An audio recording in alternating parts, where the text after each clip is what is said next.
ప్రభు అయిన క్రీస్తు నామంలో అందరికీ శుభాలు తెలియజేస్తా ఉన్నాను. నిన్నటి దినము మనము బైబిల్ స్టడీ అయిపోయిన తర్వాత బైబిల్ స్టడీ ఉపదేశ క్రమాన్ని మనము నేర్చుకొని ఉన్నాము.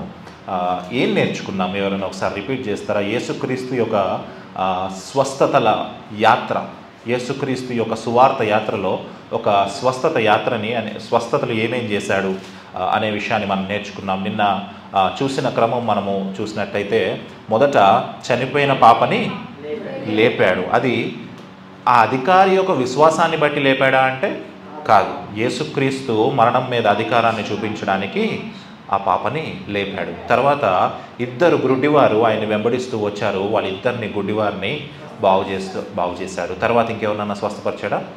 దయ్యములు పట్టిన మనం నిన్న మాట్లాడుకున్నాం ఏంటంటే అసలు ఇజ్రాయెల్ దేశంలో ఇన్ని వ్యాధులు, ఈ గ్రుడ్డితనాలు, 12 సంవత్సరాల రక్తస్రావం గల స్త్రీ, లేదా ఎక్కడ చూసినా యేసుక్రీస్తు వెళ్తే దయ్యం పట్టిన వాడు వస్తాడు.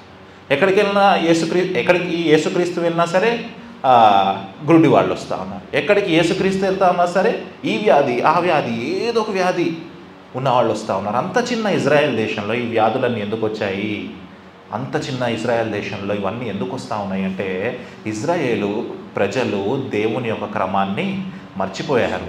ఆయన ఏం తినాలి, ఏం తాగొద్దు, ఏం వేసుకోవాలి, ఏం వేసుకోవద్దు, ఎవరిని పెళ్లి చేసుకోవాలి, ఎవరిని పెళ్లి చేసుకోవద్దు, ఏ విగ్రహాలని మీరు ఆరాధించొద్దు అంటే వెళ్ళి అవే తినడం మొదలుపెట్టారు.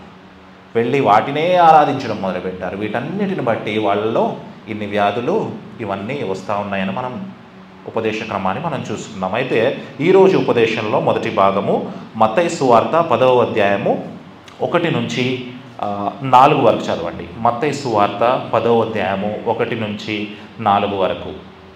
ఆయన తన 12 మంది శిష్యులను పిలిచి అపవిత్రాత్మను వెళ్ళగొట్టుటకును, ప్రతి విధమైన రోగమును, ప్రతి విధమైన వ్యాధిని స్వస్థపరచుటకును వారికి అధికారం ఇచ్చెను.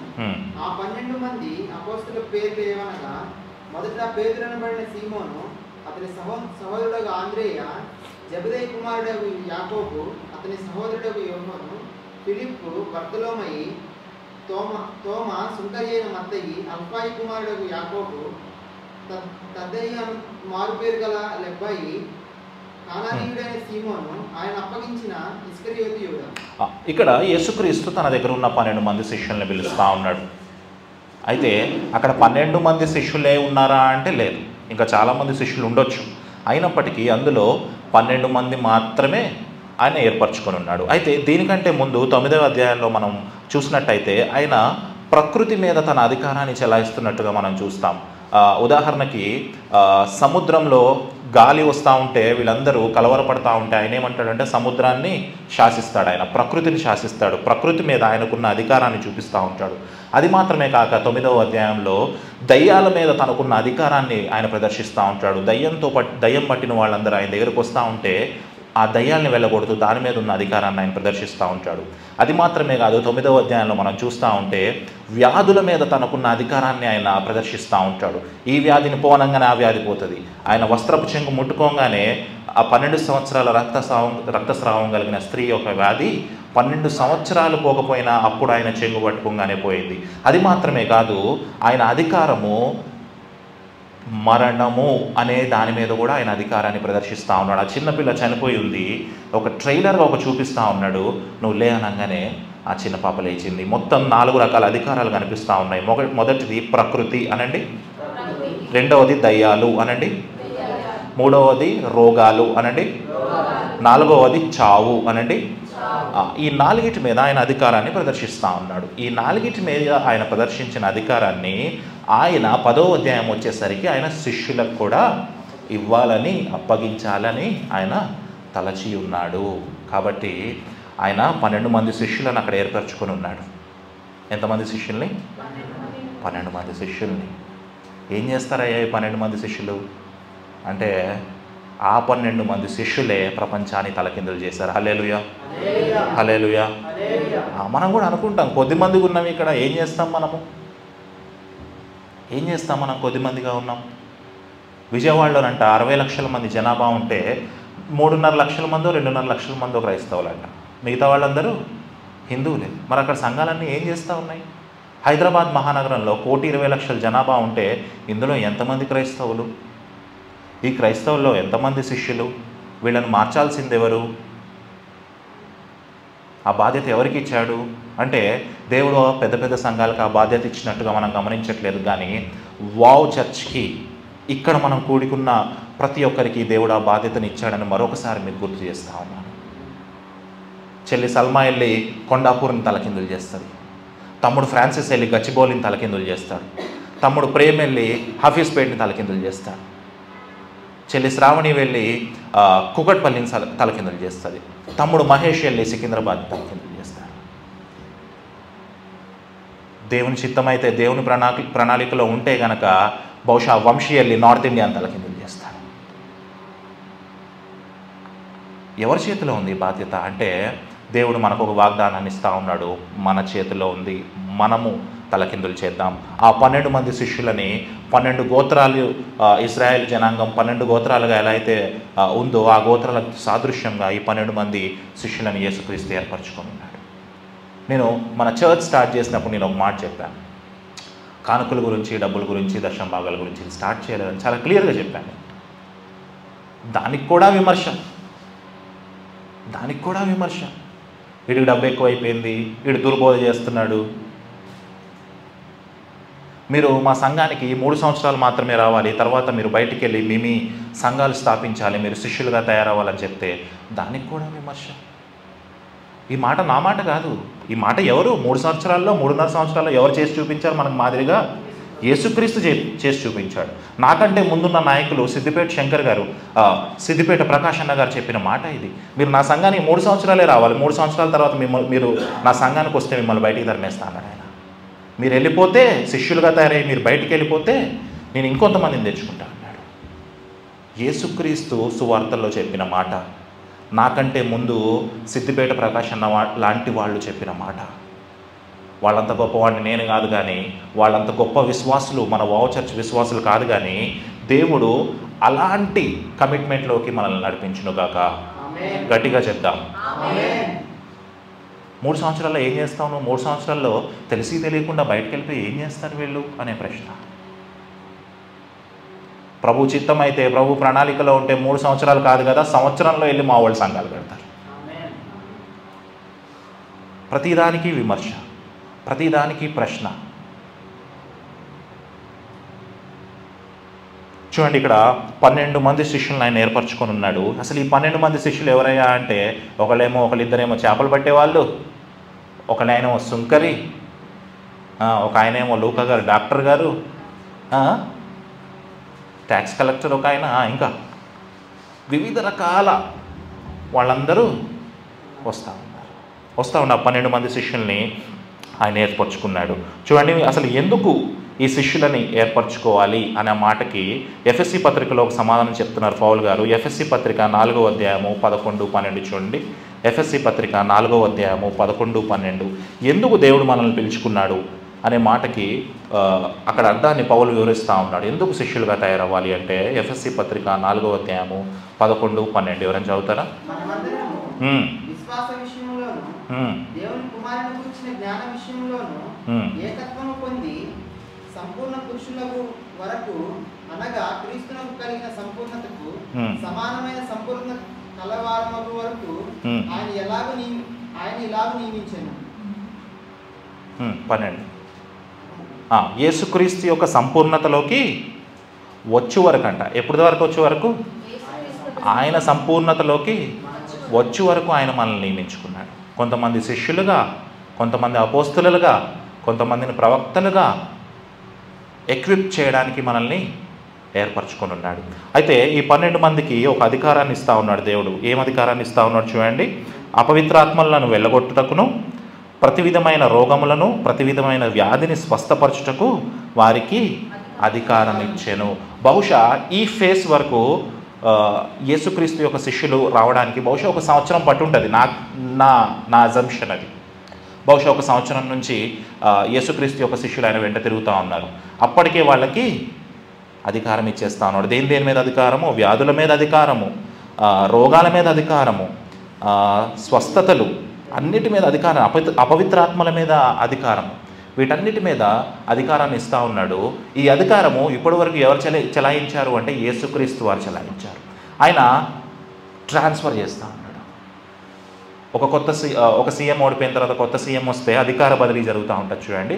అలాగా ఆయన దగ్గరున్న ఆ అధికారాన్ని వీళ్ళకి ట్రాన్స్ఫర్ చేస్తూ ఉన్నాడు. నేను మాత్రమే కాదు, మీరు కూడా బయటికి వెళ్ళి మాట్లాడాలి, మీరు కూడా బయటికి వెళ్ళి స్వస్థతలు చేయాలి, మీరు కూడా రోగాలు స్వస్థపరచాలి, మీరు కూడా దయ్యాలను వెళ్ళగొట్టాలి, మీరు కూడా గుడ్డివారిని బాగు చేయాలి, మీరు కూడా అద్భుత కార్యాలు చేయాలని చెప్పి తన దగ్గర ఉన్న స్వస్థతని వాళ్ళకి ఇచ్చారు. ఎవరు ఈ 12 మంది శిష్యులు? మీరు ఒకసారి 10వ అధ్యాయం 1వ వచనంలో చూస్తే కనుక ఆయన తన 12 మంది శిష్యులను పిలిచి అని అంటాడు. 2వ వచనం దగ్గరకు వచ్చేసరికి ఆ 12 మంది అపోస్తలులు అంటాడు. మొదట ఎవరు వాళ్ళు? శిష్యులు. తర్వాత వెంటనే ఏమంటున్నాడు? 12 మందిని అపోస్తలులు అంటున్నాడు. అపోస్తలులు అనే మాటకు అర్థం ఏంటి అంటే పంపబడిన వారు, వెళ్ళేవారు. ఎవరు? యోహాను సువార్త 13వ అధ్యాయం 16వ వచనం చూడండి. అసలు అపోస్తలులు అనే మాటకి అక్కడ ఒక అర్థాన్ని వివరిస్తూ ఉన్నాడు. యోహాను సువార్త 13వ అధ్యాయం 16వ వచనము.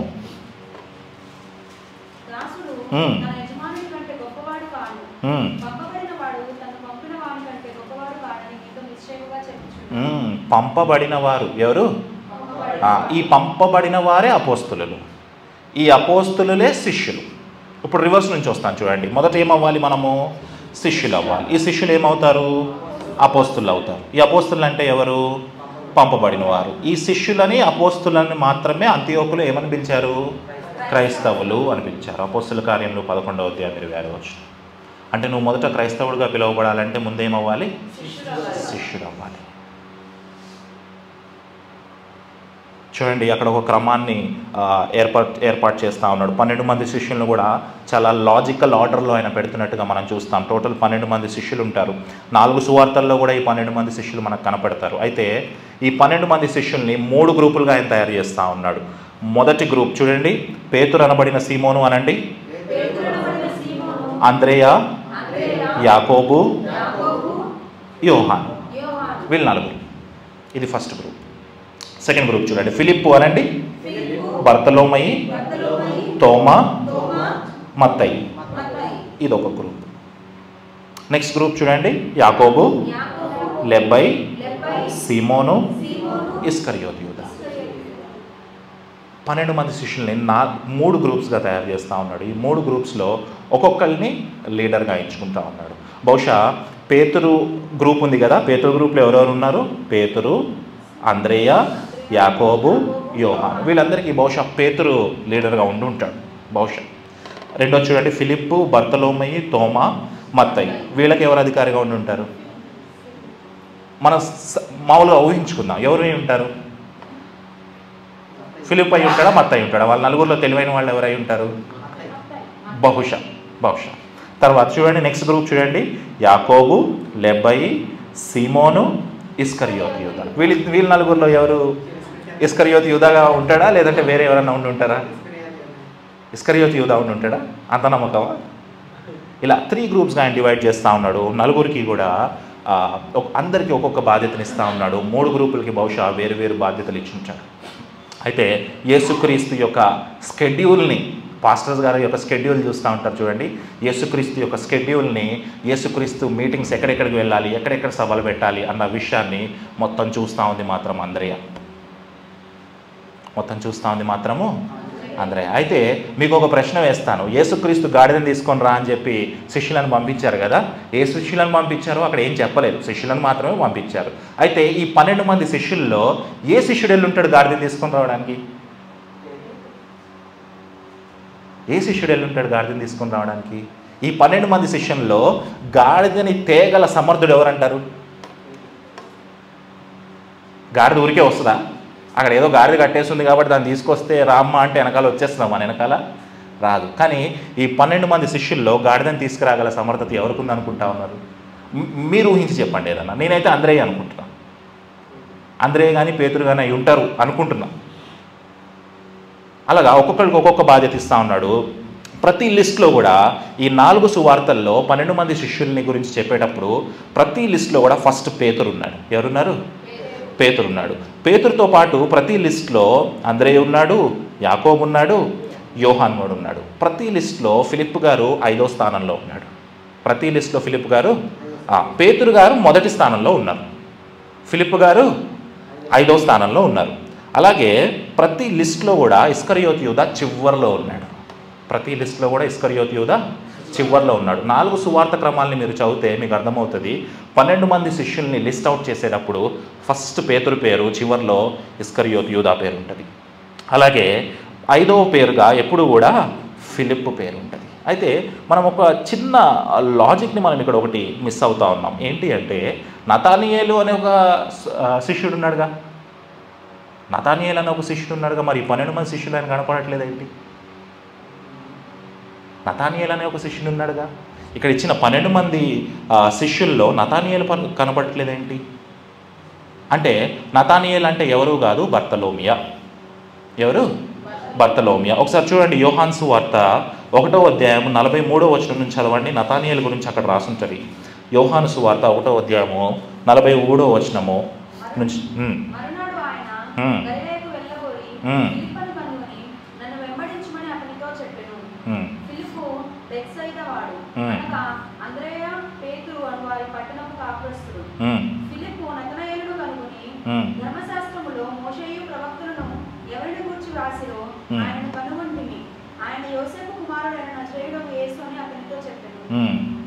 ఇప్పుడు ఇక్కడ నతానియేలు కనిపిస్తూ ఉన్నాడు కదా, మరి నతానియేలు పేరేమో ఇందులో కనపడట్లేదు. అసలు ఈ నతానియేలు ఎవరయ్యా అంటే బర్తలోమియా. అసలు మరి ఈయనకి బర్తలోమియా అనే పేరు ఎందుకు వచ్చింది అంటే, ఒకసారి చూడండి అందరూ, బర్తలోమియా అనే పేరు ఎందుకు వచ్చిందంటే, ఈయన పేరు నతానియేలు బర్ తలోమియా. ఆయన తండ్రి గారి పేరు తలోమై. తండ్రి గారి పేరు తలోమై. నతానియేలు ఆయన పేరు. బర్ అంటే కుమారుడు అని అర్థం. ప్రేమ్ దారా సన్ ఆఫ్ యేసుదాస్ దారా, సత్య అన్వేష్ సన్ ఆఫ్ శ్రీనివాసరావు. అలా ఎలా అయితే ఉంటుందో నతానియేలు బర్ అంటే కొడుకు, సన్ ఆఫ్ తలోమై. దాన్ని వాడుక భాషలో మనం అటు ఇటు ఇటు అటు తిప్పి దాన్ని ఏం చేశారు? బర్తలోమియా చేస్తారు. ఏం చేశారు? బర్తలోమియా చేస్తారు. యాక్చువల్గా ఆయన తండ్రి గారి పేరు తలోమై. ఏంటది? ఇక్కడ కూడా మనకి ఇక్కడ 1980sలో మలేరియా ఫీవర్ వచ్చినప్పుడు నిజాం చక్రవర్తి కాదు, లోకల్ గవర్నమెంట్సే అనుకుంటా, ఒక క్వారంటైన్ హాస్పిటల్ని తయారు చేశారు. విద్యానగర్ ఉస్మానియా క్యాంపస్కి వెళ్ళేటప్పుడు అక్కడ ఒక క్వారంటైన్ హాస్పిటల్ ఉంటుంది. అయితే మలేరియా పేషెంట్స్ అప్పట్లో వాళ్ళు అంటువ్యాధి అనుకొని వాళ్ళని సపరేట్ చేసి క్వారంటైన్ చేశారు కరోనా టైంలో. అయితే దాన్ని అంటువ్యాధి అనుకున్నారు కాబట్టి వాళ్ళని క్వారంటైన్ చేశారు. ఆ క్వారంటైన్ మన తెలంగాణ ప్రజలకి పలకడం రాక క్వారంటైన్ చేసేసారు. ఇప్పుడు క్వారంటైన్ హాస్పిటల్ అయిపోయింది. అది విద్యానగర్లో ఉంటుంది. అసలు క్వారంటైన్ హాస్పిటల్ దాని పేరంటే కాదు, దాని ముందు పేరేంటి? క్వారంటైన్. అలాగా వాడుక భాషలోకి వచ్చేసరికి చాలా పదాల యొక్క ఉచ్చారణలు మారిపోతూ ఉంటాయి. ఉదాహరణకి మీరు ఆస్తమా వినుంటారు, విన్నారా? ఆస్తమా అనండి ఒకసారి. అది వ్యాధి కదా, కానీ ఆస్తమా యొక్క అసలు ప్రొనౌన్సియేషన్ ఏంటి అంటే యాజ్మా అనండి. యాజ్మా మర్చిపోయాం. బ్రిటిష్ వాడు పెట్టిన ఇంగ్లీష్ని కూని చేసి పాడేసాం మనం. యాజ్మా మర్చిపోయాము. వాడుక భాషలోకి వచ్చేసరికి ఏమైపోయింది? ఆస్తమా అయిపోయింది. తెలుగు వ్యాకరణంలో రెట్టడి అనే ఒక పదం ఉంటుంది. రెట్ట అంటే రచ్చ, అడి అంటే తీర్పు తీర్చేవాడు. రచ్చబండ మీద కూర్చొని ఎవడైతే తీర్పు తీరుస్తారో ఆ కాలంలో వాళ్ళని రెట్టడి అనేవారు. అరే వాళ్ళు రెట్టడు, వాడు రెట్టడి అనేవారు. అయితే ఈ రచ్చబండ మీద కూర్చొని తీర్పు తీర్చేవాడిని రెట్టడి అనేవారు. ఊరికొకడు ఉండేవాడు అట్లా. అయితే వాడుక భాషలోకి రెట్టడి చివరికి రెడ్డి అయిపోయింది. అది చివరికి రెడ్డి అయిపోయింది. ఇప్పుడు పూర్వం యుద్ధం చేసేటప్పుడు ప్రతి 100 మందికి ఒక శతాధిపతి ఎలా ఉంటాడో సైన్యానికి కూడా ఒక శతాధిపతి ఉండేవాడు. ఒక సైన్యాన్ని నడిపించే ఒక సేనాని ఉండేవాడు. వాళ్ళని మనం సేనాని అంటాం. అందుకే జనసేన పవన్ కళ్యాణ్ని జనసేనాని అంటారు. అయితే ఆ సేనానులు ఎవరైతే ఉన్నారో వాళ్ళ కుటుంబకులందరినీ సేనాని అని పిలుచుకుంటూ వచ్చేవారు.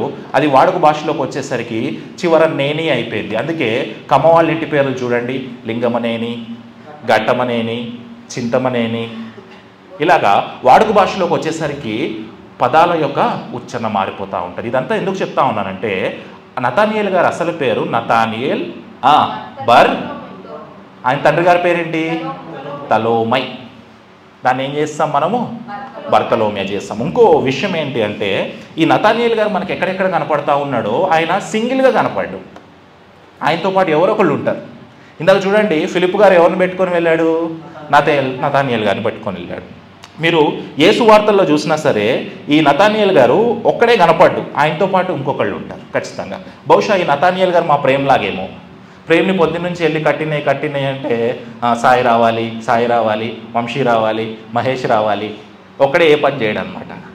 బహుశా నతానియేలు గారు కూడా ఒక్కడే ఏం పని చేయడేమో. బహుశా ఆయన వయసులో పెద్దవాడేమో, ఏమో, లేదా వయసులో చిన్నవాడేమో, లేదా అంత బుద్ధి జ్ఞానం కలిగిన వాడు కాదేమో. బహుశా అన్ని పనులు చకచకా చేసేంత ఆయనకి అంత స్టామినా లేదేమో ఆ రోజుల్లో. అందుకే ఆయనతో పాటు ఫిలిప్ ఉంటాడు, ఆయనతో పాటు అంద్రేయ ఉంటాడు, ఆయనతో పాటు వేరే ఒక శిష్యుడు ఉంటాడు. ఎప్పుడు ఇద్దరిద్దరిగా చేస్తూ ఉంటారు పనులు. ఇది నతానియేలు గారి గురించి. అయితే మనము చివరికి వచ్చినప్పుడు ప్రతి చోట ఇస్కరియోతు యూదా గారు కనిపిస్తూ ఉంటారు. ఎవరు కనిపిస్తూ ఉంటారు? ఇస్కరియోతు యూదా. ఇస్కరియోతు యూదా ఏం చేశాడు? యేసుక్రీస్తుని డబ్బు సంచి కోసం అమ్మేశాడు. బహుశా నేను కూడా అమ్మేస్తున్నానేమో దేవుడిని. బహుశా నేను అదే మన చర్చ్ స్టార్ట్ అయినప్పుడు చాలా ఆవేశంగా ఒక మాట చెప్పాను, మీ కానుకలు దశం భాగాలు నాకు వద్దు అనే మాట చెప్పాను. దాన్ని కూడా విమర్శ చేస్తూ ఉన్నారని ఇందాకే ఆ మాట చెప్తా ఉన్నాను. నిజంగా కానుకల కోసం వెంపర్లాడుతూ ఉన్నామా మనము? దశం భాగాల కోసం ఏ రోజైనా మీకు సువార్త చెప్పానా? ఏ రోజైనా మనం బైబిల్ స్టడీలో మాట్లాడుకున్నామా? ఏ రోజు లేదు. మీరు ఇచ్చిన కానుక నిన్న ఎక్కడుందో మీరే చూసారు, దాన్ని ఎక్కడ పెట్టామో. దాని స్థానం అదే, డబ్బు స్థానం అదే. క్రీస్తు ఉండాలి మన మధ్య, క్రీస్తు ఉండాలి మన మధ్య. రేపొద్దున ఒకవేళ మీరు శిష్యులుగా తయారయ్యి బయటికి వెళ్ళిన తర్వాత అన్వేష్ గడు ఏదో చెప్తాడు, కానీ అన్వేష్ గడు శిష్యుడు ఉంటాడు ఆ ప్రేమ ఎప్పుడు కానుకల గురించే ప్రసంగాలు చెప్తాడంట. అన్వేష్ వాళ్ళ శిష్యురాలు ఉంటుంది సల్మా. ఈ సల్మా ఎప్పుడు కానుకల గురించే ప్రసంగాలు చెప్తారు, ఎప్పుడు స్వస్థతల గురించే ప్రసంగాలు చెప్పాను. నో, మీరు నాకు శిష్యులు కాదు, కానీ ఎవరికి శిష్యులు? మీరు యేసుక్రీస్తు యొక్క 12 మంది శిష్యులు. మేడగదుల్లో అపోస్తలులు మనలాగే అతి కొద్ది మందిగా ఉన్నారేమో, కానీ ప్రపంచం యొక్క పునాదులు కదిలించారు. వావ్ చర్చ్ కూడా తొందరలో మీ అందరి ద్వారా దేవుడు మిమ్మల్ని వాడుకోబోతా ఉన్నాడు ప్రపంచం యొక్క పునాదులు కదిలించడానికి. చూడండి, వీళ్ళకు ఒక పని అప్పచెప్పాడు. 5వ వచనం 6వ వచనం చదవండి ఒకసారి. యేసుక్రీస్తు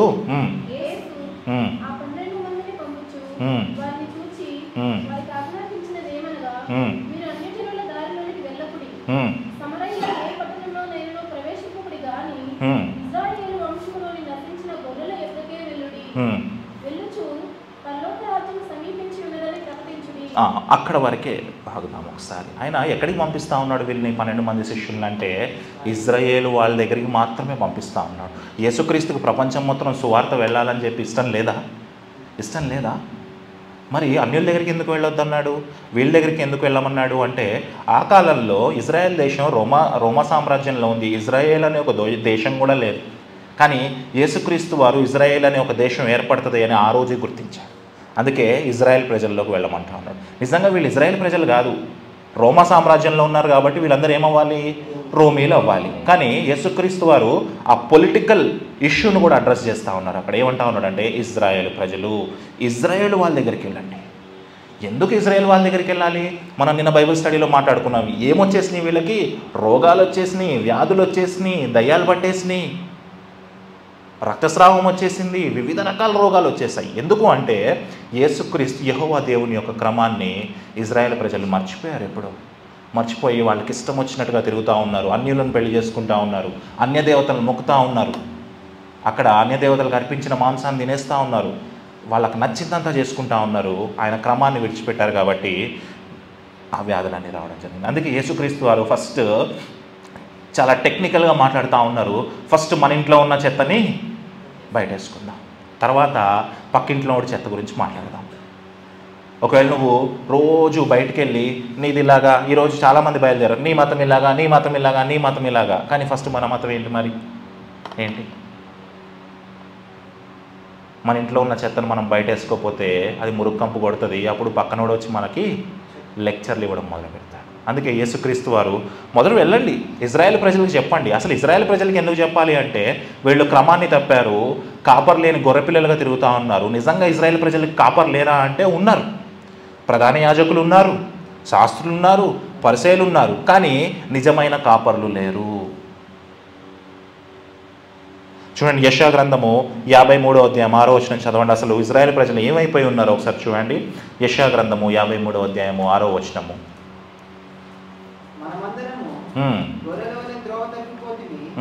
మనలో ప్రతివాడును తనకిష్టమైన త్రోవకు తొలగెను. యెహోవా మన అందరి దోషమును అతని మీద మోపెను.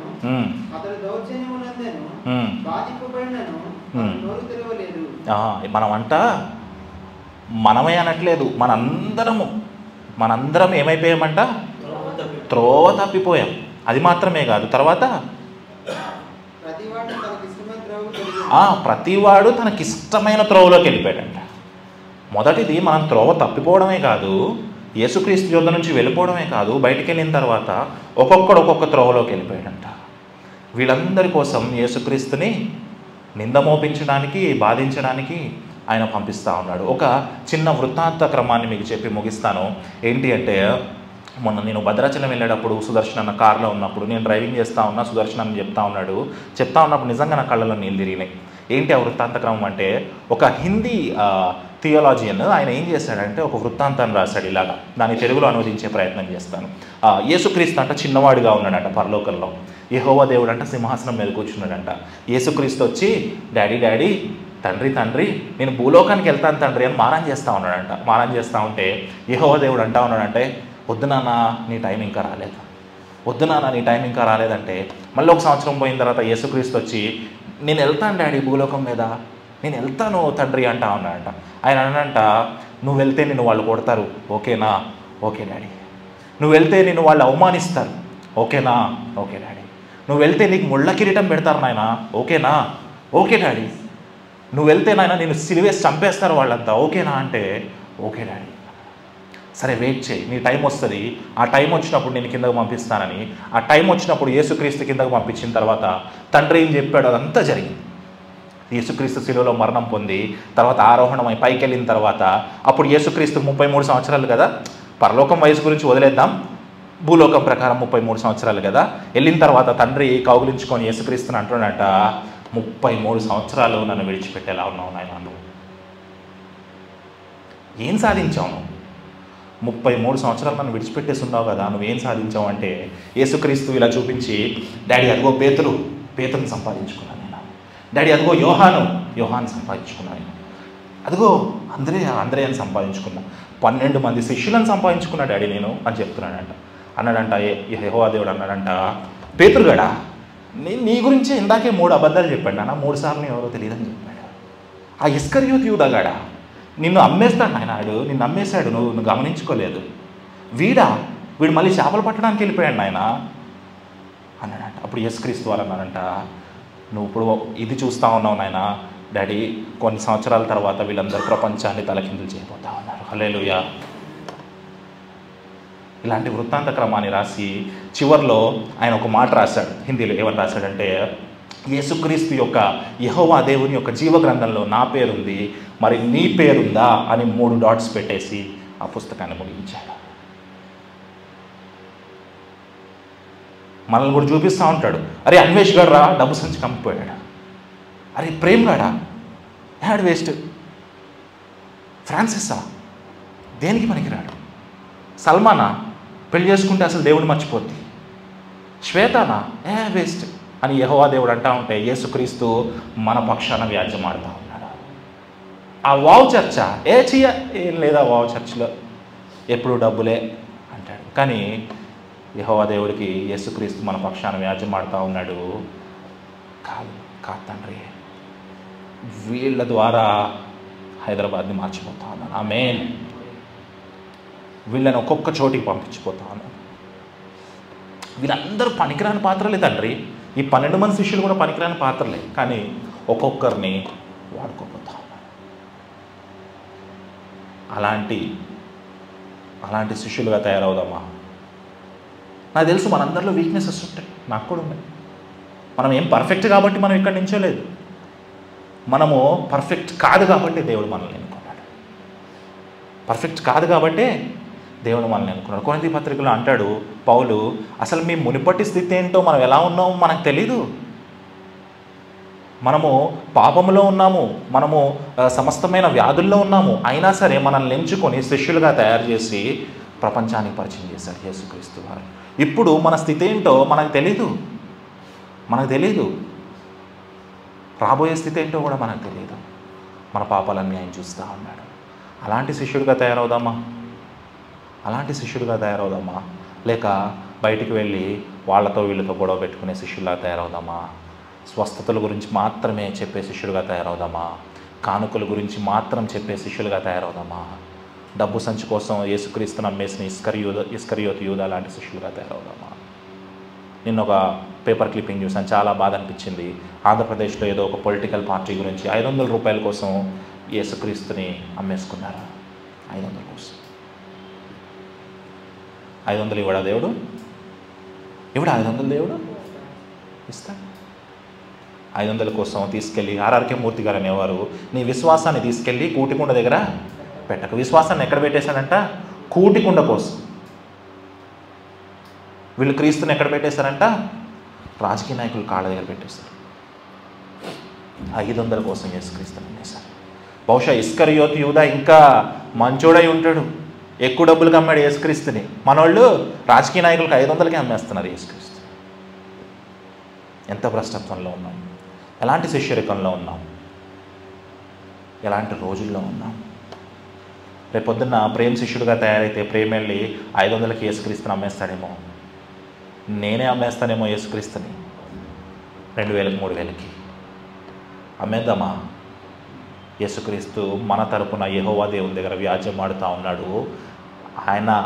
ఆయన మన మీద పెట్టుకున్న నమ్మకాన్ని మనం నిలబెట్టుకోవాల్సిన అవసరత ఎంతో మన మీద ఉంది. హల్లెలూయా. దేవుడి వాక్యాన్ని దీవించును గాక.